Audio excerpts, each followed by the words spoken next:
Mio's shadow might be dead, but there was a possibility another shadow would come. As for Shinpei, the next morning, he decided to continue with his usual activities. He had given his bed to Ushio the night before and went to find something to eat in the morning, while also telling Mio not to come to his room to call him. He then brought back Ushio's original shell necklace, wanting her to look at it and remember what had happened. Meanwhile, he went to the store and met Sue again. Both of them then went outside and Shinpei also brought an umbrella as a precaution. He led Sue to the beach and introduced him to Shadow Ushio. Sue was so shocked that he froze. He then felt guilty because he had let the real Ushio die that day, but Ushio gave him a kick to snap him out of it. Shinpei then gave Ushio the phone he had obtained earlier. She found that the password had been changed, but she could still open it with the fingerprint, and inside there was a video recorded at this very location. The video was recorded by Ushio, and she also introduced her shadow to Shinpei. She knew that if he could watch this, she must have died, and the only one who could open the phone was her shadow. She wanted him to be at ease because her shadow was very different and would be his ally. Shadow Ushio was watching and remembering what had happened. It all started on July 17th, nearly a week before the current time. Ushio and Mio had gone to Shiori's supermarket to buy things.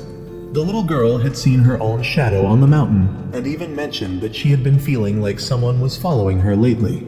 She only trusted Ushio, but Ushio didn't listen to her seriously. That day, everyone participated in a beach cleaning event, and Ushio was copied by the shadow at that time. But this shadow appeared in front of both sisters before running away. Ushio followed and saw the shadow's hat disappear. She then went to find Shiori and said she would believe and solve this shadow problem for the little girl. The cleaning event was then over, and the two sisters went home to take a bath. Ushio suddenly encountered her own shadow in there. She tried to call Mio but couldn't, so she kicked the shadow, causing Shadow Ushio to let go. Both thought they were the real one and the other was the shadow. But putting that aside, if this happened, then Shiori's shadow must also be somewhere on the island. They then went up the mountain to check because the little girl had said she saw the shadow up there. They found a prohibition sign but still sneaked in and reached Sue's family's old clinic. This place was rumored to be haunted, so few people came here. As they searched around, they heard someone's voice. Both Ushios then discovered a shadow. It scanned Ushio and transformed into her, but not in a complete form. It lunged and grabbed Shadow Ushio. The original Ushio tried to attack, but it was ineffective. However, when she accidentally swung at the shadow, it suddenly became angry and broke a wooden stick, then stabbed it into Shadow Ushio's shadow. Shadow Ushio realized what she truly was. She was able to use her power and lunge to split the incomplete shadow in half. The original Ushio, seeing this scene, could only exclaim how cool it was. Shadow Ushio then knew that she just needed to scan the original Ushio once more to recover her body. Shadow Ushio noticed that thoughts were appearing in her mind about killing the original to become the only Ushio. It seemed that all shadows had this thought as an instinct. And so on the 20th, Ushio and her shadow recorded that video to send to Shinpei. Shadow Ushio now remembered everything completely. So Shadow Ushio decided to show Shinpei and Sue what happened the next day, which was the 21st. That was the day when the group went swimming together. Everyone was acting normal. Ushio and her shadow had copied the version in this swimsuit, and Ushio had told her shadow to transform into a necklace to go outside. Mio then took a child away, and Shiori suddenly disappeared in an instant. Since no one saw it, Shadow Ushio couldn't recreate it. They then discovered Shiori was out at sea. Shadow Ushio sensed there was a shadow down there, so she and Ushio dove in. They then discovered Shiori being pulled down by her own shadow. Shadow Ushio lunged and attacked Shiori's shadow and brought Shiori to the surface. But Shiori's shadow had dispersed and tied up Ushio. The original Ushio had to remove Shiori's shadow for Shadow Ushio to bring Shiori back to shore. But then Ushio herself was pulled down by Shiori's shadow and strangled to death. Shiori's shadow then swam up and caught Shadow Ushio again. She was turned black by Shiori's shadow and fell down, while it made the real Shiori evaporate and waited for Mio to come rescue. Sue also dived down and was shocked to see Ushio slowly sinking. Shadow Ushio felt guilty for not being able to protect Shiori. She was determined to change the events of the 24th and join Shinpei in eliminating all the shadows. Sue and Shinpei were both angry about these shadows, but suddenly Shiori in this memory reacted and said that she had finally found Shinpei. She touched his hand and transformed into the mother of the shadows that had appeared on the 24th. They then had to escape from the memory, and a black handprint appeared on Shinpei's hand. When underwater that day, Shadow Ushio had almost had all her data erased, but fortunately, she managed to keep a bit and recovered on the 24th to find Shinpei. It then started raining, and all three decided to return to the old clinic for a visit. Meanwhile, Mio and Tauki were taking shelter from the rain at a bus stop when they suddenly met an uncle. He was a policeman and wanted to find Shiori's supermarket. That evening, Shinpei met Sue again in the forest. Ushio had transformed into a necklace. All three went to Sue's family's old clinic. He had come here with Officer Tetsu years ago, but was caught by his father and sent home. At the time, he didn't think much of it, but now he wondered what his father was doing here then. The three then went inside and started splitting up to look for clues. Shinpei hoped to find clues about the shadow disease. Ushio went upstairs to search, while Sue discovered a poison cabinet here. Shinpei was looking through papers when Sue called him over because he had found a strange statue. Looking at the statue holding a fish, they thought it was the fishing god Ibisu. But after searching online, it seemed to be the god Haruko worshipped by the islanders. Haruko was thought to be a deformed god, so this was the first time both had seen a version of Haruko. Suddenly, Shinpei found something strange on the wall. He then called Ushio and asked her to crawl into this crevice to check. She crawled in and scanned herself to see everything inside. She discovered there was a lock inside. Ushio then complained of hunger, so Shinpei took out rice balls for them to eat. After eating, looking at Ushio's full belly made Shinpei realize that this Haruko statue might be female and asked Ushio to check if there was anything inside the statue. She found a key inside and used her hair to replicate it. The door on the wall was opened, and below was a passage. But Ushio knew there were many shadows down there. Sue didn't understand why his family's old clinic had a door that needed a shadow's help to open. He knew his father must be involved. The three then decided to go down to check. Below was a bunker that seemed to have been built during the war. There were traces of someone being copied, but it seemed to have been quite a long time ago. Shinpei wanted Ushio to know that this time she shouldn't recklessly rush into battle, because he could revive in the loop, but he wasn't sure if Ushio could. In the worst case, he would have to wait until the 24th to meet her again. Suddenly, they saw a rat running into an alley, and Ushio sensed a shadow. The shadow, when Shinpei glanced at it, had the shape of a child but was missing the upper half of its head. He then had Ushio move to the other side and threw a stone at it, but it didn't react. He had to step out to shoot nails, but it dodged in time. He kept shooting, and it rushed out and lunged at Sue. Sue swung his stick, but it merged into the stick and then grabbed him. Shinpei felt pressured about shooting the nails, but if he didn't shoot now, Sue would be in danger. He calmed down and fired 3 shots at the shadow, then had Sue throw it up for Ushio to finish off. Ushio still felt a chill from a shadow ahead, so they decided to continue. Shinpei wanted Sue to try to protect Ushio and not let her die before him. Sue then asked Ushio if she could copy the nail gun, which she could, but the copy couldn't function. Only when the original gun broke or disappeared would the copy become usable. The key from earlier worked because it was a fixed object, but things that need fuel to operate couldn't be copied. However, the copies would have the advantage that if they ran out of ammunition or fuel, he could ask Ushio to recreate them. The three then passed through a cave with many sharp rocks. The strong smell of salt made Shinpei realize they were near the sea. Suddenly, Ushio realized they had been surrounded by shadows. They now swarmed out, forcing Shinpei to tell Ushio to run. Meanwhile, Megumo and Mr. Neju up there had started to sense something in the sewer, so they decided to go down and check. At the same time, Shinpei's group was forced to run headlong. Sue's stick was now considered useless, but Shinpei noticed that the shadows were only targeting Ushio. Sue had to use a fire extinguisher to deal with them, because no creature is unafraid of fire. Ryunosuke and Mr. Neju were now walking in the sewer and encountered some shadows here. Meanwhile, Mio couldn't see Shinpei and Sue anywhere, and calling them yielded no response. Suddenly, she discovered Shiori's hair tie. She saw Shiori's figure nearby, so she ran towards it and bumped into Tetsu. Mio asked him if he had seen Shiori, but he didn't know. However, they both then saw that shadow pointing down to the sewer. Mio had heard earlier that Shinpei was down here, so she wanted to go with Tetsu to search, but he refused because it was smelly and quite creepy down there. He also had a date with his girlfriend, so he didn't want to go. But Mio suggested that if they went down there and found Shiori, he would be a hero, and his girlfriend would surely follow him anyway. So he decided to turn back and wanted to go down there to rescue people. Shinpei's group had now run to another cave and saw coral here, which was strange because something that lives underwater was on land.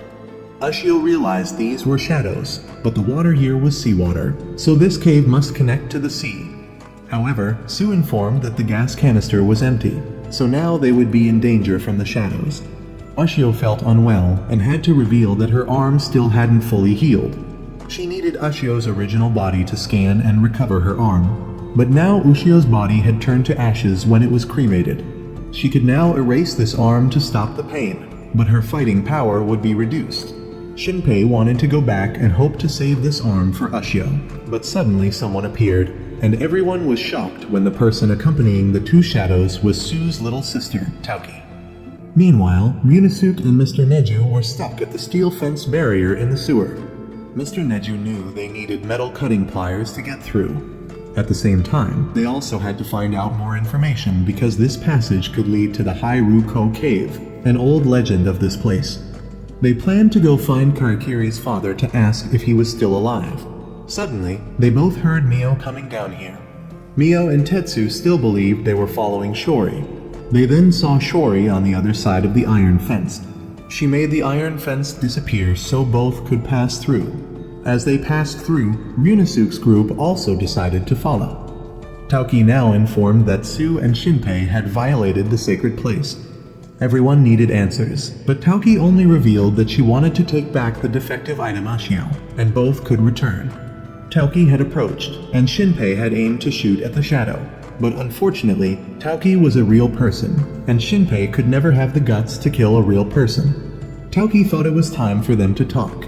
Shinpei threw away the nail gun and decided to surrender, so Tauki decided to capture Ushio. But Shinpei and Sue both wanted to know the truth, and Shinpei was sure their father was involved in this. Tauki knew this would have to be revealed sooner or later, so she decided to leave both of them if they left all their equipment here. Meanwhile, Ryunosuke and Mr. Neju were dealing with the shadows and noticed that the coral and sea anemones here must be shadows, and both were startled to see Shiori still alive. Ryunosuke had hypothesized that when he had hammered down, it had taken that opportunity to escape into the hole created by the hammer.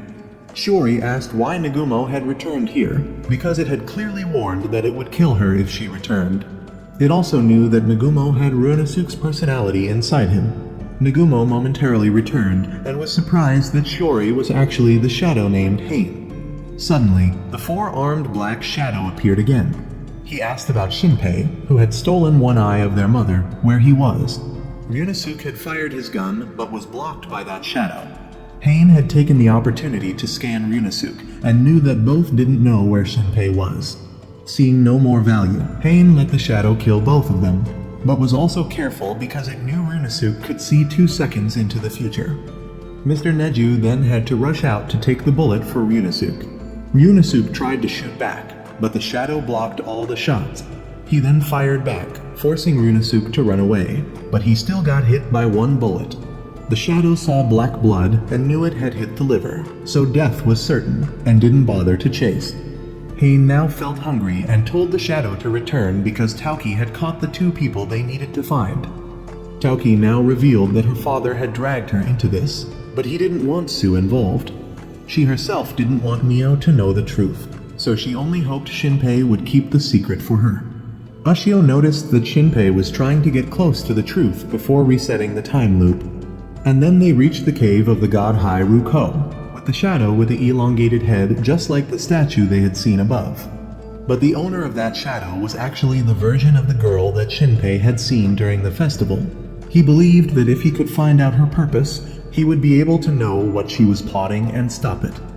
Tauki revealed that this was the first form that the god Hairuko had copied, but instead of letting people call it by the god's name directly, it preferred to be called Hain, and it was also the mother of the shadows. Because Hain couldn't move around lately, it needed a replacement body, and that body was none other than Shiori. Shinpei was angry when he realized it was the one who killed Ushio, Mio at the ceremony, and was also the monster that had swallowed the entire island. Shinpei angrily shouted and was about to be caught by Hain's extending arms, but Tauki had to call someone to bring food for Hain to prevent it from going berserk. On average, this island would have 4 people die each year, so those corpses had been brought to Hain by Tauki and Sue's father to eat. Tauki was now mentally prepared to die at Shinpei's hands if he wanted. The reason she said this was because one of the 2 corpses over there was the original Ushio's. Shinpei was very shocked and asked what had happened to the bones they received yesterday. That was just copied by Hain, while Ushio's real body had been replaced with another. He asked Tauki if she knew about Shiori being kidnapped and Ushio being killed. She knew about Shiori, but Ushio's death was unexpected, due to her habit of poking her nose into other people's business. Sue angrily stepped forward and asked where their father was to explain things, but Tauki thought she had to bear these things because of Sue. This was the only way for them to keep Hain alive, because if it stayed alive, their mother could live. Actually, the brother's mother had died, and Hain had created a shadow, but didn't control her thoughts so she would be like the brother's old mother. Hain then scanned to eat the other corpse. Shinpei knew this was the moment he needed to seize. He then signaled for Shadow Ushio to summon the nail gun for him when Hain was about to scan Ushio's corpse. He helped free Shadow Ushio and helped her reclaim the original Ushio's body. Tauki thought Shinpei was acting foolishly because they could never defeat the shadows, but Shadow Ushio thought Tauki was just being manipulated by the shadows. They were exploiting the weakness of Tauki's family to fill their hungry stomachs. She didn't care if it was a god or whatever, because humans are not insignificant. Hain transformed the nurse beside it into a monster. As she lunged forward, Shadow Ushio also ran up to counter. Shinpei really wanted to repeat to make sure, but now was a heroic moment that he didn't want to miss. After a fight, Shadow Ushio had recovered her arm, and thanks to that, she punched straight into the shadow of that monster and finished it off. Shinpei was now close and had a chance to finish off Hain, but his hand was immediately cut off and the 4-armed shadow appeared. He had caught Mio and brought her out to threaten Shinpei's group. Tauki was angry because they had clearly promised not to touch Mio, but they didn't care because the people on the island wouldn't live to see tomorrow. Tauki didn't know what he was talking about because clearly the deal was that tomorrow Hain would only eat one last corpse and leave, while bringing their mother back. As Tauki was angry, Sue had to rush to take the bullet for his sister, but right after that, he fired another shot. Meanwhile, police officer Tetsu had accidentally found Nagumo. She asked where Mio was and learned that Mio had been captured, so she asked Tetsu to take her straight into the cave. At that time, Shinpei had to witness the 2 siblings from Sue's family pass away. Hain had ordered Shadow Ushio to come over and had started to grab her to fix Ushio. Hain also took Shinpei's eye, but it couldn't remove it from him, so the 4-armed one revealed that Shinpei's eye could help him see many parallel worlds and make the world he desired a reality. However, it seemed his power still couldn't fully control the eye, and because they didn't want him to interfere with their plan, they would let him be the last to die when their plan was completed. After saying this, he crushed Mio's head in front of the helpless Ushio and Shinpei. As Shinpei was about to despair, Tetsu fell down here and caused a distraction. Nagumo shot the shadow in the head and then aimed the remaining bullet at Shinpei, but the shadow managed to block it and shot back at her head. However, she had bought enough time for Shinpei to drink the poison he had taken from the clinic. He had previously discussed this with Sue and Ushio, that if things went awry, he would drink the poison and start over.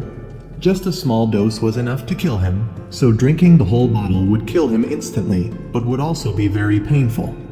Shinpei then used his last breath to declare to them that he would repeat as many times as necessary to stop them. Meanwhile, Ushio was trying to reverse Hain's erosion process. She ordered the shadow to kill Ushio, but Ushio managed to return to the past with Shinpei. Ushio was heartbroken because Mio had to die once again, but Shinpei wanted her to put aside what had happened, because now they had to find a way to deal with those shadows. He then returned to the moment when he introduced himself to Nagumo and Mr. Neju, only this time he returned with Ushio. Ushio was overjoyed and rushed to hug Nagumo, while Mr. Neju suspected Shinpei of being an accomplice of the shadows, but Nagumo wanted to know what had happened. They then had to recount everything, and Nagumo temporarily understood what had happened.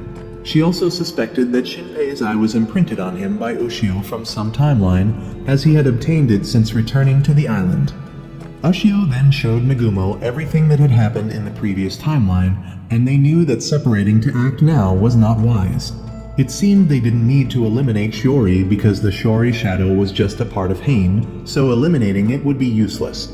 But Ushio thought they should continue to eliminate Shiori because she now believed she had the ability to erase that shadow. Meanwhile, Su had come to see his father and wanted to tell him something. He refused because he was very busy, so Su's mother had to ask him to listen to their son. He gave Su 5 minutes to ask everything tonight. That afternoon, Shinpei's group returned to Shiori's supermarket again to carry out the modified plan this time. Previously, Ushio had explained how she could erase the shadow, and Shinpei also revealed that he knew Runesuke was inside Nagumo. He asked if Hain had killed Runesuke, and Nagumo confirmed it was true, as well as the fact that Hain had once been her friend. Runesuke would still redo all the actions from the previous timeline, and after hearing Nagumo's recorded plan again, Runesuke went in alone. Shinpei was determined to resolve everything, from the four-armed one to Hain. Runesuke had now entered again like before, while Shinpei had Ushio go outside.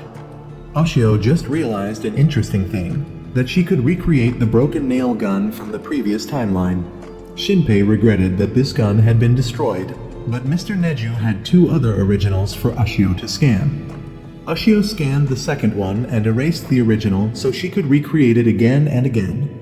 Shinpei said that in 2 minutes, Runesuke would text to say the plan had changed and Shiori would rush out the window for them to catch so Ushio could erase her. But the person who flew out was Runesuke. He wanted the whole group to run away because this time it was no longer the 22nd day that Shinpei had known. The four-armed one rushed out to deal with Runesuke. Hain revealed that in the previous timeline, it had marked Shinpei's hand, so no matter where he ran, it would find him. As the four-armed one lunged forward, Mr. Neju fired 3 shots at his shadow, but he could still move and quickly disposed of him. He then grabbed Shinpei, but Ushio managed to take the boy's life and swept through him momentarily before teleporting away with Shinpei. Hain said this was just a greeting, and no matter where Shinpei went, she would hunt him down and seal his powers. Shinpei now realized they were truly too naive and had messed things up again. As for Ushio sweeping through the four-armed one, it was strange that he had nothing at all. Everything she sensed about him was emptiness, but he smelled like Hain. Both of them returned later, but it was raining, which Shinpei found odd since it hadn't rained at all on the 22nd. Suddenly, he saw Nagumo and her twin brother Runesuke. He saw them enter Alan's shop, so he followed them in, and indeed it was the Nagumo siblings. He realized this phenomenon was similar to the first loop he experienced. This seemed to be Nagumo's memories from years ago. Thanks to this opportunity, he met his mother when she was hanged. This must have been 14 years ago, and today was the shop's anniversary, so Shinpei's mother invited the 2 siblings to stay for the party. But Nagumo hated crowds and left early. Nagumo's friend, who was also Shiori's mother, tried to make her stay. Karakiri and Shinpei's father also returned at this time. He cherished this moment as it helped him remember his parents. He told Ushio that both were archaeologists and often spent time diving around here. At the same time, Shinpei overheard what Runesuke said, that someone as unpleasant as Nagumo finally had a friend. No one knew who Nagumo's friend was, and then the scene suddenly changed. Shinpei was taken to Su's old clinic. Nagumo said her friend was quite mysterious and usually appeared here when the window on the 2nd floor lit up. The other 2 thought Nagumo was delusional and told her to go home, but she refused, forcing them to leave first. After a while, the window really lit up, and Nagumo's friend was indeed Hain. Hain apologized to Nagumo because she wasn't ready to meet her friends yet, and Hain also said that Shide wanted her to stop meeting Nagumo. Nagumo wondered who Shide was, and was told that he was the embodiment of greed and had 4 arms. Now it's clear who Shide is. time continued to shift, and Ushio felt this wasn't like the Hain they knew. Time passed to summer, and Nagumo went up the mountain to meet Hain, but was seen by Mr. Neju. He wanted her to avoid this area because he was hired to catch snakes. Meanwhile, Runosuke heard that Nagumo had just bought a lot of food, but didn't know where she took it. So he knew right away that his sister had gone up the mountain again and ran up there to look for her. Runosuke found Hain, and Shinpei realized that today seemed to be the day Runosuke was murdered, so he tried to call out, but this wasn't his timeline, so he couldn't intervene. And then right after, Nagumo arrived and saw Hain had killed Runosuke. Hain only now realized what she had done and screamed.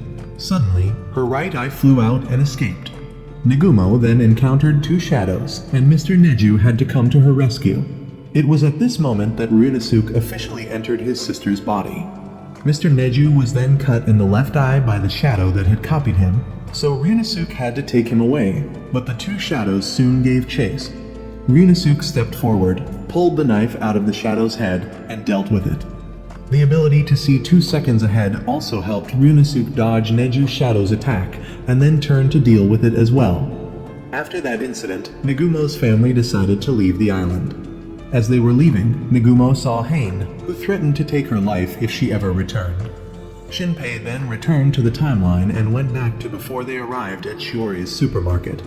Shinpei told Nagumo to change the plan because they had been exposed.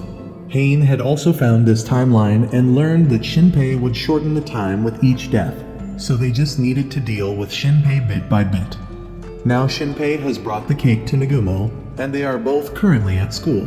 Shinpei asked about Runosuke's situation. She doesn't want Runosuke to fight much, so he thinks she's worried about her brother, but in reality, it's because Runosuke's fighting pushes her body to its limits. Just Runosuke's fight on the day he dealt with Mr. Nezu's shadow caused her body to ache for 4 or 5 days. Nagumo knows that the shadows will soon chase Shinpei to this timeline, so they need to gather people to launch a preemptive strike against the shadows. They then gathered Mio's group along with Sue and had Ushio show them memories of various timelines. Shinpei was then invited to stand up and speak, as he would be the leader for this attack. Shinpei then stood up to speak, while outside, Mr. Nezu had been killed by Mio's shadow, and Shide had taken his gun and started aiming. Inside, Shinpei had just finished speaking, and Tetsu thought he was asking them to risk their lives for him, but Mio and the Sue brothers all chose to follow him. Tetsu was the most hesitant, but when he saw everyone choosing to follow Shinpei, he joined in to save face as a man. However, just as Shinpei was feeling happy, he realized he was being sent back in time once again. Ushio then ran back and informed him that his return was due to taking a bullet right in the head. It seems they had killed Mr. Nezu, and he realized he was wrong not to keep Mr. Nezu close. The time limit is getting closer to Shinpei. Shinpei knows that Hain has realized the flaw in his ability, so now they just need to hunt him down until he can no longer fix things. Shinpei then met with everyone and informed them that he might only have one more time loop left. In the previous loop, he died at 7:55, and now it's 7:20. If he dies like last time, the limit will be pushed to just after 7 o'clock, and if he dies again at the same time, he won't be able to go back because the time reversal limit will be higher than the time he can live. He will fall off the cliff and sink into the darkness of despair. Mr. Nezu doesn't know how they found him, but it seems in the previous timeline, Hain had scanned Nagumo and obtained her memories, knowing how she would plan. Mr. Nezu is worried that the shadows have scanned his gun, so this place is no longer safe. But Ushio informs that shadow copies cannot move more than 50 meters away from their subject, meaning their shooting range is only 50 meters, and she can detect if they come within range. But Shinpei knows that staying in one place won't help, so he will use the mark Hain left on him to lure her in, and they will launch a surprise attack. He then waited in an open field, and sure enough, Shide and Hain brought their army. Shinpei wants to have a fair fight with them, and Shide accepted the challenge. He had just sent Mio to attack when Ushio transformed from the watch back into a person to carry Shinpei away. Mr. Nezu tried shooting at Shide's shadow, but it had no effect. Ushio and Shinpei planned to lure Shadow Mio to follow them, but Hain stopped her and sent other shadows to hunt instead. Shide, noticing Mr. Nezu was causing trouble, shot a stone at him. He dodged in time and was only slightly injured, so Hain ordered Shadow Mio to finish off Mr. Nezu. Ushio and Shinpei had now lured the shadows for Ryunosuke to deal with, while Mr. Nezu, knowing Shadow Mio was looking for him, tried to defend himself. But Mio's group down here was waiting to deal with her. Su missed his shot, so Tauki had to call out 2 big shadows to deal with it. Meanwhile, Ryunosuke was dealing with the shadows when suddenly one slipped through, and Shide rushed in to shoot at Shinpei. Ryunosuke saw it and put his body in the way to take the bullet, knowing that Hain could also see 2 seconds ahead like him, so he intended to sacrifice himself to buy time for Shinpei. But Mr. Nezu fired his gun in time to support Ryunosuke's escape. Hain then looked outside and saw Shadow Mio being troubled by the 2 big shadows.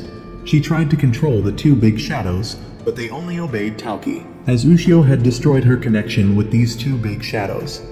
Ushio had lured them to chase, and Shide then absorbed the shadows behind to become stronger and follow. Shadow Mio had merged into the big shadow's hand and was maneuvering to aim at Tauki, but Mio and Su had pushed her back. At this point, Shide had followed Ushio to the gym, but she threw out a bunch of hair and turned it into gasoline for Shinpei to light. These shadows are also very afraid of fire, so Hain had to separate some shadows from Shide to deal with Shinpei. However, Tetsu fired his gun to attract attention, and Ushio then switched the gun to Shinpei so he could shoot, and Hain was hit. Ushio intended to rush in to erase Hain, but hesitated and was caught by Shide. He also shot Shinpei 3 times and decided to let Ushio die before Shinpei to see what would happen. But Ushio was cleverer, revealing a copy of herself first while she punched Shide from behind. She started to erase him, and Shinpei noticed there was a human hand inside Shide's body. Hain then screamed, extinguishing the fire. Everyone had difficulty breathing, and the glass windows began to shatter. They then escaped while Shinpei ran to Ushio. She was injured by the broken glass, while Shinpei had cleverly prepared a homemade bulletproof vest.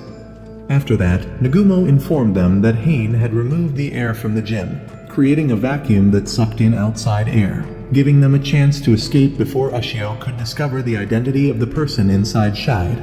However, tonight could be considered a victory because no one lost their life.